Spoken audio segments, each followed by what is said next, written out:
பிரியமானவர்களே, அன்பர் இயேசுவின் நாமத்தில் வாழ்த்துக்கள்.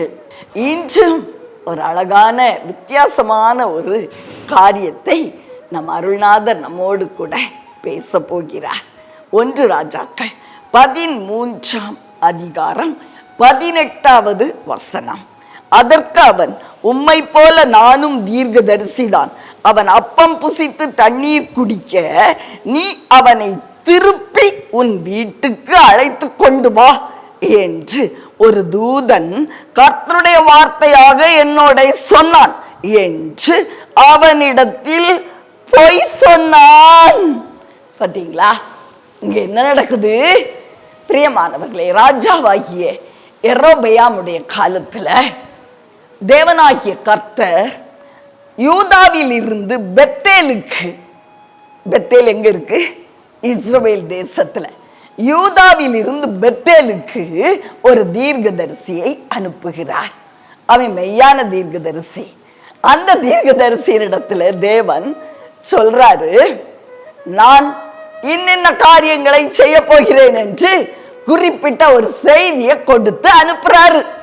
அதை யெரொபெயாம்ட்ட அவன் தெரியப்படுத்தி அதற்கு அடையாளமா, அது நிறைவேறும் அப்படிங்கிறதுக்கு அடையாளமாய் பலிபீடம் வெடித்து சிதறும்படி ஒரு அடையாளத்தையும் காட்டிட்டு திரும்பி வந்து கொண்டு இருக்கிறான். எங்கே? யூதேயா தேசத்துக்கு. இப்ப என்ன நடக்குது? போலியான ஒரு தீர்க்கதரிசி இவனை தன்னுடைய வீட்டுக்கு அழைக்கிறான். நீ வா, நீ அந்த வரும்படி தேவன் தன்னுடைய தூதன் மூலமாய் ஒரு செய்தி அனுப்பி வச்சிருக்கிறாரு. நீ வா அப்படின்னு சொல்லி அனுப்புகிறான். இந்த குறிப்பிட்ட தீர்க்கதரிசியின் இடத்துல யாரு?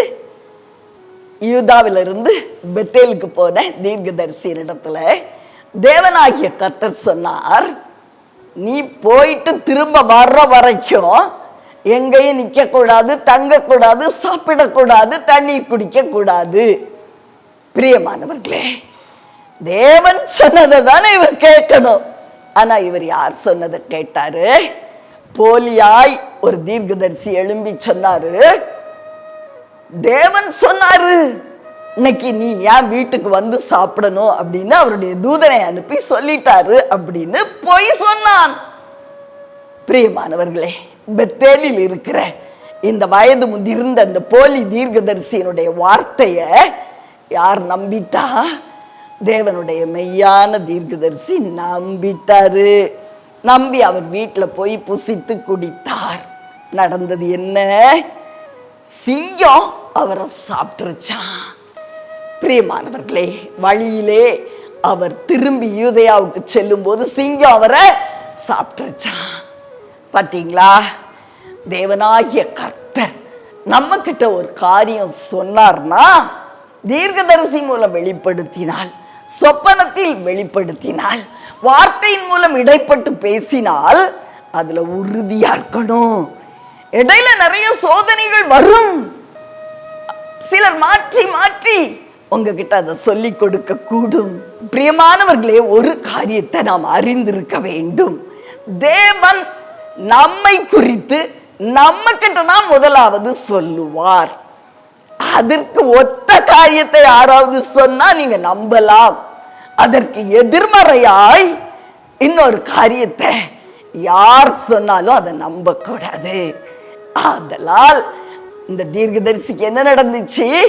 தேவன் சொன்னதுக்கு மேல, தன்னிடத்துல பேசினதுக்கு மேல ஒரு மனுஷன் தேவன் சொல்ல சொன்னாரு அப்படின்னு சொன்னதை நம்பினதுனால வாழ்வை இழந்தார். பிரியமானவர்களே, நம்முடைய வாழ்க்கையிலையும் தேவன் நம்மோடு இடைப்பட்டு நமக்கு தெரிவிக்கிற காரியங்களை குறித்து எச்சரிக்கையா இருக்கணும். என்னிடத்துல கூட சிலர் அப்படி இப்படின்னு சில காரியங்களை சொல்லும் பொழுது தேவன் எனக்கு கற்றுக் கொடுத்தது என்னன்னா, மகளே, அப்படி ஒரு காரியம் இருந்தால் முதலாவது நான் உனக்கு தெரிவிச்சிருப்பேன். நீ அதை அறிந்து கொண்டு இருக்கும்படி நான் செய்வேன் அதெல்லாம் தேவனுடைய வார்த்தையில, தேவனுடைய வெளிப்பாடுகள்ல, தேவன் வசனத்தின் மூலம் இடைப்படுகிற காரியங்களை குறிச்சு நம்ம உறுதியா இருக்க கற்றுக்கொள்ளணும். இடையில வந்து போலியான வார்த்தைகளை சொல்லி திசை திருப்புகிற வார்த்தைகளுக்கு கீழ்ப்படியாதிருங்கள். ஆதலால் உங்களுக்காக ஜெபிக்கட்டுமா பிரியமானவர்களே? அன்பின் பரலோக தகப்பனே, அருமையான நல்ல இரட்சகா, ஆவியானவரே, நல்லதொரு பாடத்தை கற்றுக் கொடுத்தீரப்பா. எங்களை குறிச்சு நீங்க முதலாவது எங்கிட்ட தான் பேசுவீங்க. நாங்க என்ன செய்யணும் அப்படின்னு சொல்லி ஒரு காரியத்தை எங்களுக்கு தெரிவிக்காம இன்னொருத்தங்கிட்ட தெரிவிக்க மாட்டீங்க ராஜா. நீங்க எங்களுக்கு சொன்னதற்கு ஒத்த காரியத்தை யார் சொன்னாலும் அது உம்மிடத்திலிருந்து வந்தது என்று நாங்கள் ஏற்றுக்கொள்ளுகிற ஞானத்தை தரும். மாறுதலாய் பேசுகிற வார்த்தைகளை நம்ப கூடாதபடி ஒரு கிருபையை தாரும் ஐயா, இரக்கத்தை தாரும்.